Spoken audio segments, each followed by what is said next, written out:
The gambling places were scattered. I think there was some on 8th Street up above. There was some places up above. I would like to just check on an article here on Eddy's restaurant, Uncle Eddy's restaurant, written by my friend Ben Mendoza. He worked in Chinatown in a restaurant owned by his uncle, and this restaurant served Filipino food primarily, and he was about 14 when he worked in the restaurant. He worked as a busboy, and and there were days when he would notice that there was a locked door behind the restaurant and that he was not allowed to go in there. But he would notice that people were coming in, and they would go directly back there, and they were able to get in by a special knock or by a special ring. But he was told that he could not go in there. He says, I can still see my uncle speaking in loud voice, wagging his finger at me and pointing to the forbidden door. So in other words, he was not to go behind there. But one day, his uncle had left and for a while, and he was able to go in the room, and he found tables with green tablecloths and poker chips, or I think it was pai gow, whatever they call that. And he found that there, and he said, I'll describe what he saw. He said, upon entering, I saw the light streaming through the open door, 3 or 4 half-moon tables with stools around each table. The table closest to me had in the middle of the top the outline of rectangles that followed the contour of the table. All the tables were covered with a green cloth. I guessed that blackjack and pai gow were played on the tables. The clacking noise came from the tiles used in pai gow. He said, I took a last look and then closed the door and hurried to the front of the restaurant because I knew that if my uncle ever found out what I had done, he would have given me a tongue lashing, and then he might have fired me from my job. And he said, I needed the money, and it was very difficult for Filipino youths to get a job. Well, one day, they were working in the restaurant, and his uncle had just gone into the back room, and it wasn't until he saw this car drive up, and it was cops. And they started to get out of the car, and then I realized they were Oakland policemen. He ran to the cash register and was about to press the buzzer button when my uncle yelled from the back door to leave it alone and for me to start cooking rice in the large pot. And the 2 policemen entered the restaurant and greeted my uncle. My uncle returned the greeting and asked the officers about their respective families. In the meantime, I had measured out 8 cups of rice and was washing it in the sink. I heard the cash register bell ring, and out of the corner of my eyes, I saw my uncle raise the money tray and pull out 2 envelopes. He gave one to each of the officers, saying, just a little something for the family for the holidays. One of the officers said, thanks, Eddy. Hope you have a great Christmas. And with that, both officers left. And he said no one had to explain to him what was in the envelopes.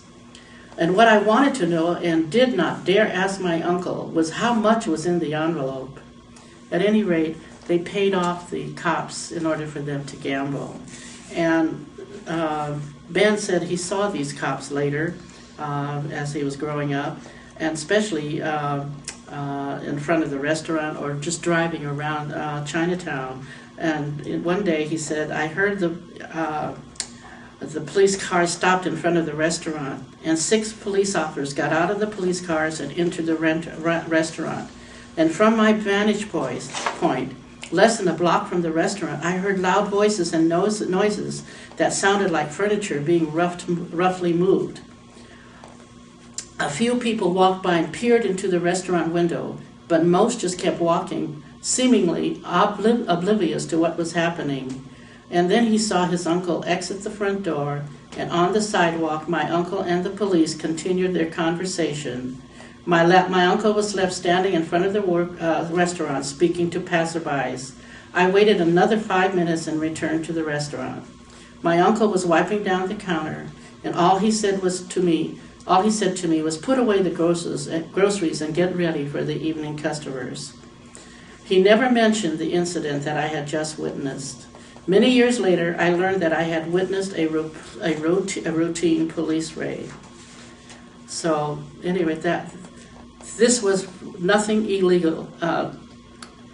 This way, nothing illegal was ever found on the premises that was raided because they had emptied it all out before the police came in. And so later, he said he remembered seeing these policemen wandering around Chinatown doing their beat. And he said, as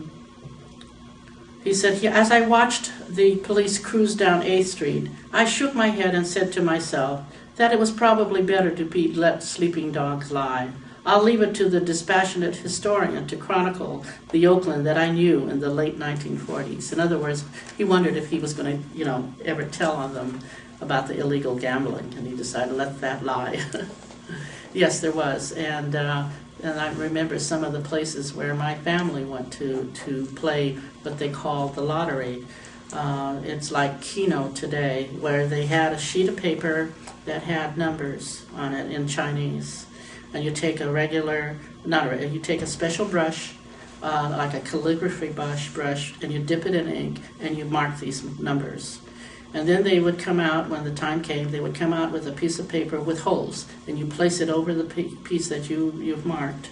And if you show up a certain number, then you win. Like, for instance, 6 spots was really very good. 3 spots you didn't win, but anything over 6 or 8 was, pretty good winnings. And they would always have the children mark these numbers for the adults, and then they would go and play it. So we were gambling illegally too as little kids. But I remember one spot where they said, if you do 3 in a row this way or 6 in a row, that was like a train going through. And if you win that way, then you win very big because you played it as a train. How did the pool halls and gambling houses affect you?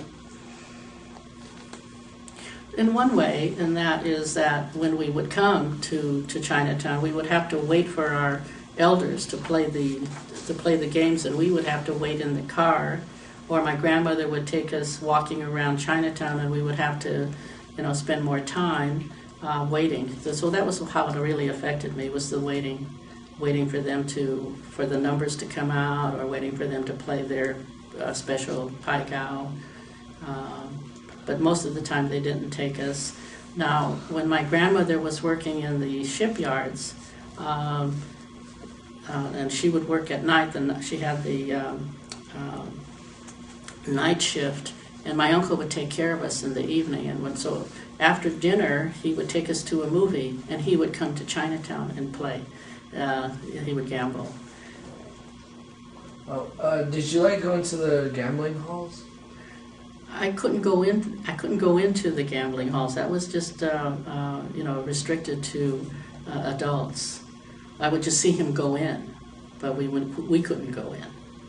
And my grandmother couldn't go in because it was mostly men that gambled.